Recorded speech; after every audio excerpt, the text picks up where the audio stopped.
Not one or two, but as many as 1,000 companies have reached out to India. They're engaged in discussions with Indian officials at various levels. At least 300 companies are actively pursuing production plans.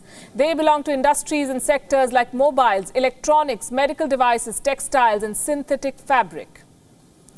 Korean companies are making the first move.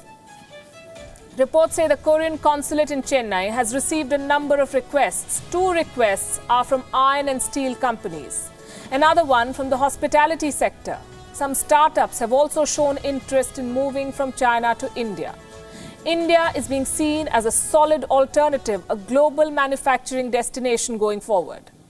The coronavirus outbreak has exposed how lopsided the global supply chains are. Companies want to reduce their dependence on China now, and India is emerging as a viable option. So which companies could come to India? There are reports that give some clear indications. Apple's manufacturing partner, Wistron Corporation, is reportedly interested in shifting to India. Pegatron, the company that assembles the iPhone, is also considering India. POSCO and Hyundai Steel are some South Korean names doing the rounds. The Indian government is keen on capitalizing the shift. Delhi is expected to make moves to attract more foreign companies. Reports say the government is planning an aggressive Make in India push after the lockdown is lifted.